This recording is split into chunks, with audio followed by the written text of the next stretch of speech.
Hi and welcome back.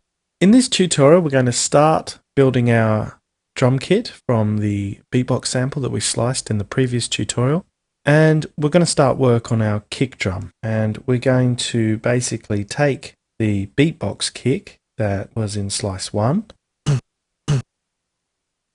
one here, and we're going to just change a few settings on the simpler and add a saturator and a compressor, and you might be quite surprised at how much of an effect this has, and we're going to make this kick quite usable. It's going to end up sounding a lot like a kick you might find at a drum machine that you might use in a house track, techno track. So the first thing I'm going to do, that's clipped quite short because it's sliced to 16th, so I'm just going to extend that region a bit. So we've got a bit of natural decay.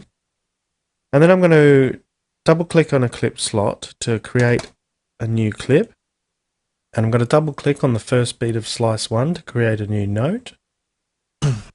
Just so we've got a note that'll keep playing to keep triggering the note so that we don't have to trigger it manually while we're editing it, just to keep it repeating. I'm going to reduce the length of that clip so that it doesn't take too long between triggering, but it's also not so quick that it's annoying. Okay, so now we've got that triggering. I might turn it up a bit first of all.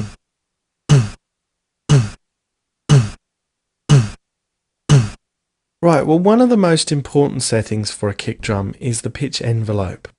And basically most of the kick drums that you would hear, in dance music especially, would have some kind of pitch envelope making the pitch start off high and very quickly drop down.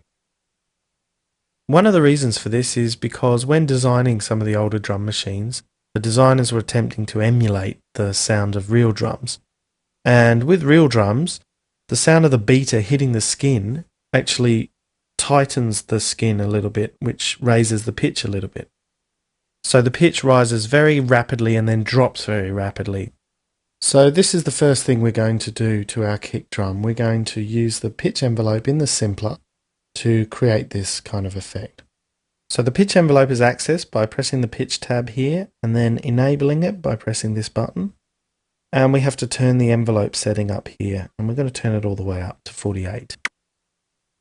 And at first you can hear all that does is pitch the whole sample up by 48 semitones. And the reason for that is because the decay setting here is actually set to longer than the sample is playing for. So we're not hearing the pitch actually decaying yet. So we need to pull the decay back a bit. In fact, we're going to pull that right the way down to somewhere around 120.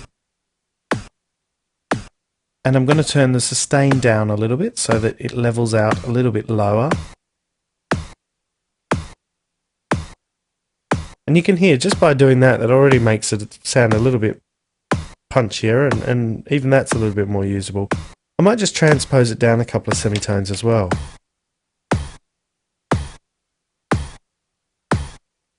And I mean, you know, that's a kick that you may even want to use in some sort of tracks, maybe some breakbeat or drum and bass tracks. But that's not what I'm after here. I want a bit more of a thuddy kind of club kick. So I'm going to turn on the filter and I'm going to go for the bandpass 12. And I'm going to turn the frequency down to somewhere around 70 Hertz. Now this really totally depends on what else is going on in the mix. In particular the bass. If you've got a bass that is already taking up some of these lower frequencies, then you're going to want to adjust the kick accordingly so they're not competing. So if you want a really deep thudding subby kick, then you might want it down lower around 60 Hertz. But if you want it a bit higher and more punchy, because the bass is already quite subby, then you might want it up around 80 Hertz or higher even. So that's created quite a deep bassy thud there at the moment.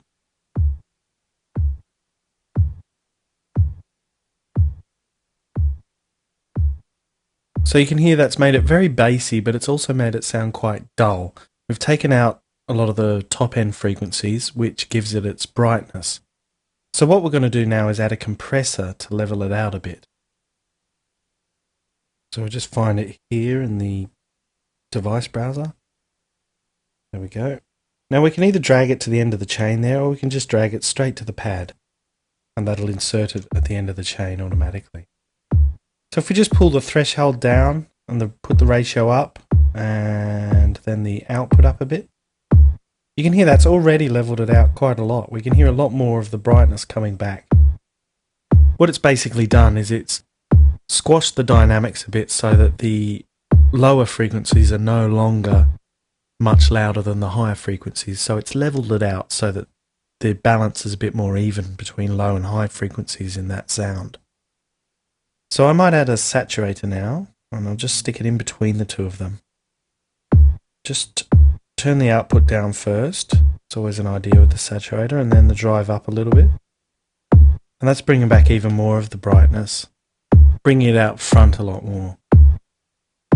Now I'll pull the dry wet back a bit as well, just so that the whole signal's not saturated completely.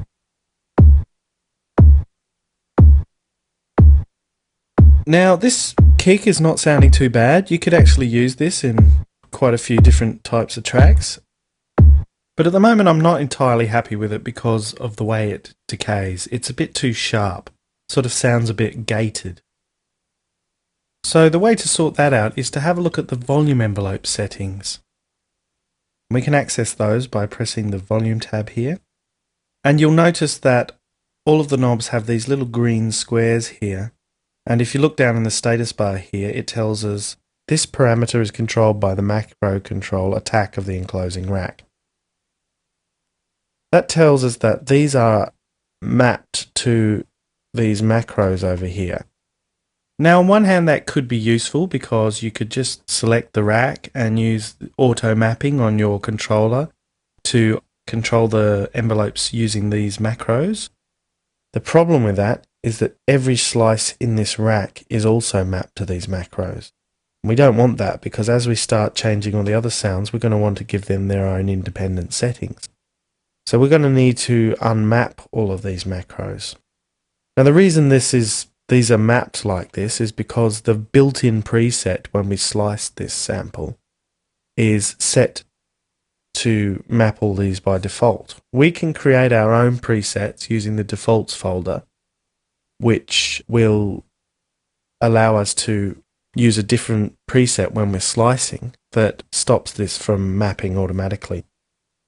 But we're going to have a look at that in a later tutorial. So for now, let's just unmap these parameters. And we actually don't need to really do all of them because I'm only really going to use the decay and the sustain here, but I'll just do them anyway. So the first thing I'm going to do is turn the sustain all the way down. And this is going to let us basically use the decay to control how quickly it fades out. And already, that's instantly made an effect. And I quite like that kick. So you can add a bit more decay if you want to, or you can even less. If you just want a really short, snappy kick, say if you've got a really boomy bass line, you might just want the kick to give that attack and that very fast punchiness, but you don't want any more out of it. But I'm going to leave it around here.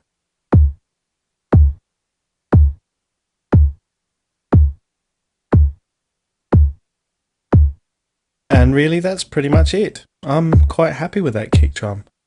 You might want to change it as you start getting it into a mix and putting other sounds in there. You might find that it doesn't fit so well with some of the other sounds. But for now, that's a pretty good and convincing kick drum. Okay, that's it. Thanks for watching. See you next time.